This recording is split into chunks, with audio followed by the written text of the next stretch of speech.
my first time, and I am a little nervous, but also super excited about this. From the moment I saw it, you told me what you do, I was like, that is very unique, very special, and something that I definitely need. It does look a little intense, like there's lots happening, even though it's very quick.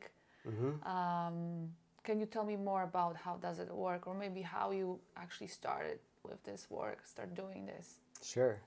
So I think the ballooning is kind of the physical part of what you do on more of an energetic level. So using the balloons to open up the skull, the face, and the sinuses, that's like the hardware.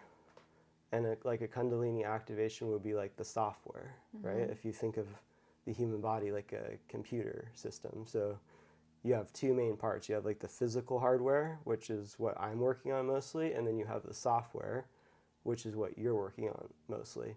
And there's crossover between the two, but I think that's probably the most simple metaphor. Yeah.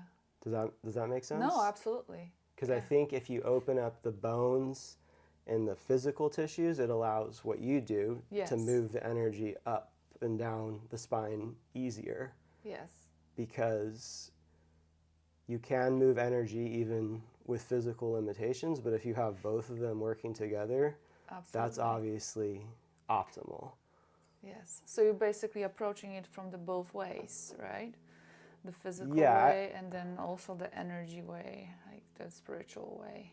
Yeah, I would say what I'm doing is much more physical and what you're doing is much more energetic. Because there are people, like, I'll just be honest, some people respond really well to what I do and some people don't. Yeah. And so the only thing that I can come to is that there must be some type of energetic block. Yeah. That even when you remove the physical block, there's still something there. And so I feel like if you did both of these together, that would really open a person up completely. Yeah, and I think, this is why I'm also happy you're here, because I really want to try it and see how that could complement what I'm doing and how I'm working with people. And so what you're doing, it has a name, it's like cranial... Yeah, so... cranial ballooning, or how do you call it?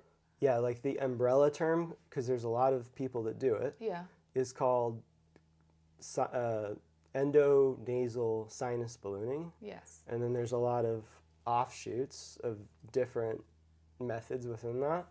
And the method that I created is called endocranial. So that endo is inside and cranial is the 22 bones of your skull and face. So it's inside the skull. And I call it endocranial alignment. So we're trying to align all 22 bones of the skull and face. And the way I do it is much differently, because typically this is something that's done by a doctor or a chiropractor, or even like an ears, nose, and throat specialist. And they would just shove a balloon in, right? No setup work, no working on anything. They just want to get in and out because they have like 50 patients a day. I spend like an hour, working on the person's body to set everything up, to loosen the bones up on the skull. I wish I had my model to show you, but your skull is not one solid bone. They're plates, like the tectonic plates of the earth, and so they move, or they're supposed to move, unless you get hit or have a trauma, and then they fuse, they lock, and so you lose the movement, because they're really supposed to move every breath. Every inhale, there's actually an expansion and contraction with exhale, and that's what pumps all the fluids throughout your brain, up and down your spine. So if you lose that pumping action, since you don't have any muscles really in your skull, you're not getting movement. Because normally for our lymphatic system, like when you contract a muscle, that's squeezing the lymphatic fluid and moving it.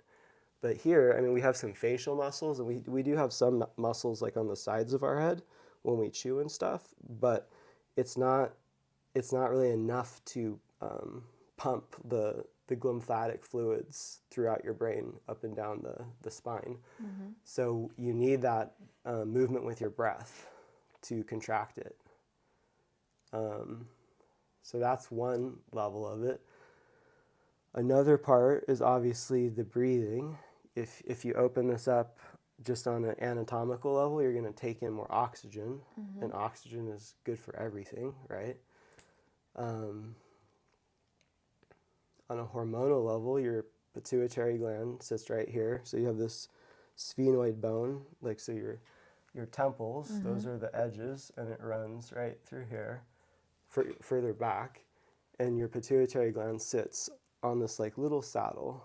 And so the balloon is going up here, and when it's inflated, it's making contact with that sphenoid bone.